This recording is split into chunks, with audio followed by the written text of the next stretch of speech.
So I've been using the S24 Ultra for about a year now after being an iPhone user for a very long time. So here's my 1 year later review and seeing whether I'm going to be upgrading to the S25 Ultra. And to make this review a little bit different, how about you guys come along with me and I can talk to you about my experience with the S24 Ultra.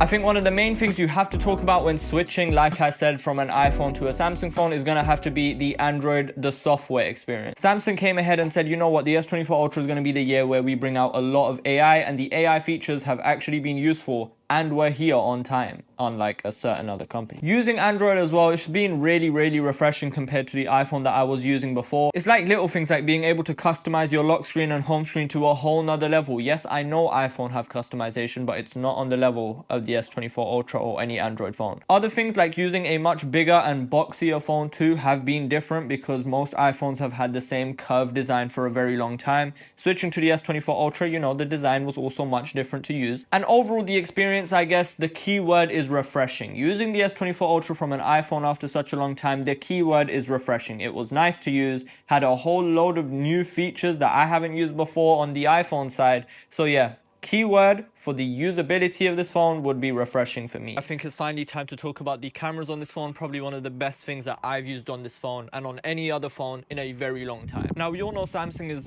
so famous for their zoom lens and everything. Samsung actually removed the zoom lens with this phone and switched it to a 5x lens, but this is probably the best decision they've ever made. Talking about lenses, they have a 5x sensor, they have a 200 megapixel main sensor, a 3x and an ultra wide. Now, ranking all of them, my favorite sensor is going to be the 5x lens. Portrait mode photos on that lens have been incredible. Second lens after that is probably going to be the main lens on this phone. The 200 megapixel mode I barely ever use. However, normal shots coming out very good with HDR, very good color wise, and really good saturation. Everything to do with the main sensor and the 5x lens is my favorite part to do with this phone. However, things start to go downhill after that. The ultra wide lens can definitely be a bit sharper. I think the S25 Ultra is going to change the ultra wide lens, so it actually is much sharper than it is on this phone, so that's going to be good to see. And then the 3x lens is probably the lens which I have used the least on this phone. Like, I think I've used it a total of 2 times. One was testing it and one was switching to it by accident. The 3x lens is just not sharp enough. It's a 12 megapixel sensor. It gets dirty really easily, and you can tell it's a smaller sensor compared to the rest of the sensors in this phone. It gets noisy as well during video, and you could do it in the lightest conditions, but you'll still see noise in the video. The 3x lens has probably been the most disappointing lens on this phone. But yeah, the 200 megapixel main sensor and the 5x telephoto have been really fun to use. The best part of this camera. However, the camera experience hasn't all been good if you want to talk about social media optimization. Now, I've talked about this a lot, but I make a lot of videos on my phone with TikTok, Instagram, YouTube, so on.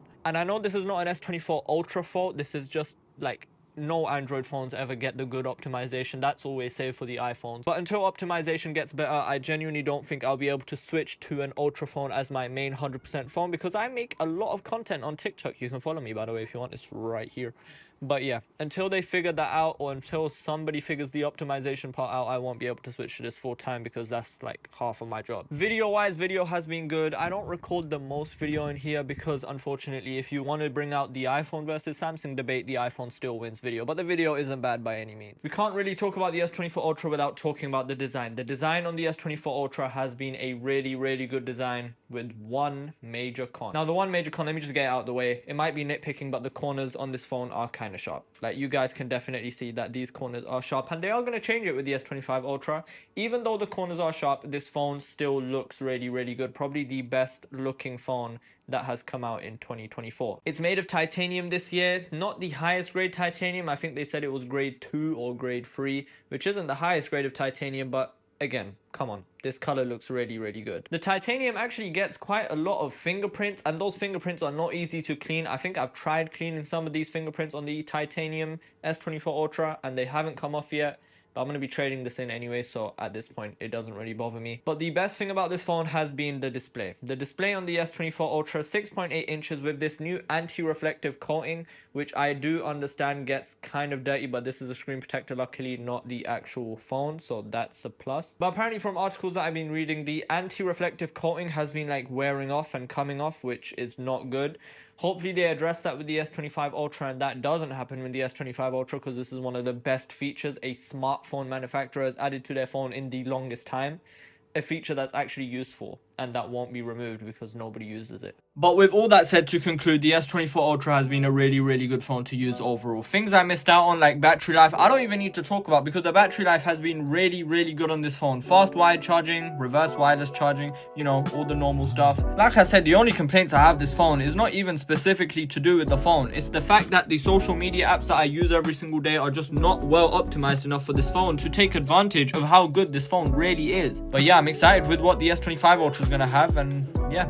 With that said, make sure to like and subscribe. Let me know what you think of these styles of videos. I'm gonna try to do some more vlog type videos, more day in the lives, because those videos seem to do well on YouTube, like my boy Siobhan. But yeah, thank you guys for watching. 1 year later, S25 Ultra, aged like fine wine.